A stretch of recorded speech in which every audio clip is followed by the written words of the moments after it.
Welcome. It's time for another kitty cat bedtime story. I haven't done one for a while. So get your favorite little kitty cats together, put them in their favorite little sleeping place, and turn on Tom Proweler looks for a family to call his very own.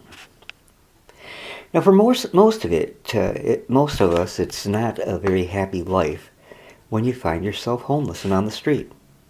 I want to tell you about a cat named Tom Proweler who was looking for a family to love and to call his very own. And that's not very easy for a street cat. Tom had been a homeless street cat since the past summer. When he was but a wee little kitten, he had lived in a very happy home, and then something very odd took place, which Tom Proweler could not understand. His human family had gone away for the summer, far away, and they left poor Tom to fend for himself, abandoned. Alone, which he had never been before, he prowled up and down the streets of the city, and hence his name.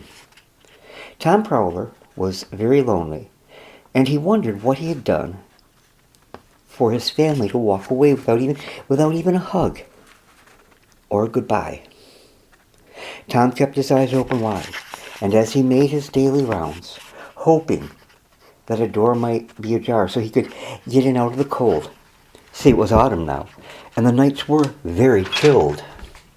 However, Tom Proweler was not having any luck, and it seemed to him he was no closer to finding a home and a family than he had been a month ago. Early mornings, as the milkman worked his routes, Tom would follow and lap up drops of milk that were left behind. Tom thought the milkman looked very kind, but when he saw Tom, he picked up a stick and threw it at him, and barely missed him. The man then yelled at him to scat, and that was the last of Tom's free breakfast. It seemed that Tom was told to scat by everyone, and poor Tom Proweler could not even sit on the street corner in the evening to sing by the moonlight, because he would be chased away and told to scat and to never come back. Tom knew he was meant to be a house cat, and his heart was warm, and he tried to be friendly to everybody that he met. Tom was worried, and he thought, as he sat outside the entrance to a small church, how am I ever going to live outdoors when the ice and snow come? He wondered. He moved on from the church and walked along a short picket fence. And there were children playing in the leaves, and oh, how Tom would have liked to gone over to play with them. But Tom would hop up on the windowsills of kitchens and watch as happy moms prepared delicious meals for their family. Those meals looked so very good to Tom, and as it seemed like a very long time since he had had a warm meal to eat, to warm his tummy. Mornings, Tom would follow children to school, and he would gently purr at them, trying to let them know that he needed a home. And if he could have looked in a mirror, he might have understood why nobody wanted him. He was completely black, and lots of people still feared black cats. Soon it was Halloween time, and besides the nights being very cold, they were also wet, as it rained out nearly every night. One very dark night, poor Tom was sitting under a streetlight on the curb. He was so thirsty and hungry and shivering from the cold that he felt so miserable. A policeman came along as he walked his beat. He scared Tom away, and Tom was nearly run over by a car in his attempt to hide from the unfriendly police officer. He moved along through the dark shadows, and after some time he happened upon a brightly lighted house. It looked warm and very cheerful. What Tom Proweler did not know is that in that house was a sweet little girl giving a Halloween party. And the living room was gaily decorated with black witches riding on broomsticks. And on a table close to the witches were two eerie paper owls sitting on the table. A large table had been moved over close by the window, giving the gathered children more room to play. And but the items on the table looked so delicious to Tom. There were glasses of milk and apples, bananas, cookies, marshmallows, and a large chocolate cake.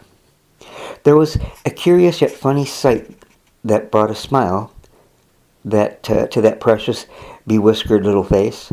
There, in the center of the room, was a huge tub filled with water, and the children were laughing and shouting as they stuck their faces in and tried to grab apples floating in the tub with only their mouths.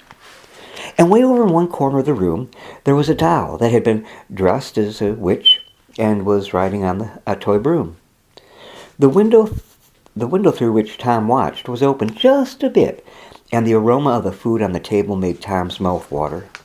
Tom Proweler recognized many of the children at the party. They were boys and girls who had never even petted him, as Tom had followed them to school and back home. And in the tall glasses on the table was more milk than he figured a cat could drink in a whole month. Tom reached down one leg in the opening and with his paw reached around a glass of milk. He heard a little girl, Molly, who was giving the party, and she said, "The only thing we need to make this a real Halloween party is a real live black cat." And then she glanced at the window. "Oh!" she shouted as she pulled Tom into the house. "Here he is now," Molly exclaimed as she held Tom Proweler close to her. And then she exclaimed, here he is now, and he has come to make my Halloween party so very special." The other children stopped what they were doing and came over by Molly, and all were amazed at the pitch-black cat that she held in her arms.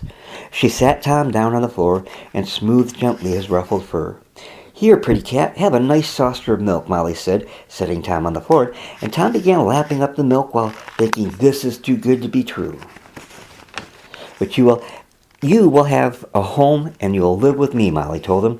"We need a cat because there are always mice in the kitchen. Yes, my handsome little fellow, you are mine, and I will take care of you, and I will feed you."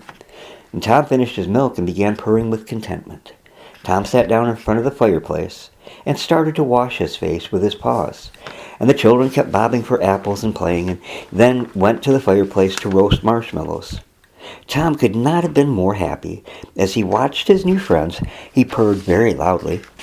And the children pointed at him as one little boy exclaimed, "Look, the black cat has a white face." Molly knelt down, picked Tom up, and gave him a big hug. "I don't care if he is not a black cat," Molly said. "He was black as a witch when he came to the party. Kind of like he put a mask on just for us." Yes, Tom's face was white, round and clean. Tom thought, children are sometimes sort of dumb. But if it made them happy to think that I was a black cat, well, I sure don't mind. They needed a black cat for their Halloween party, after all. And for the rest of Tom's life, he was happy and had lots of love from Molly and her family.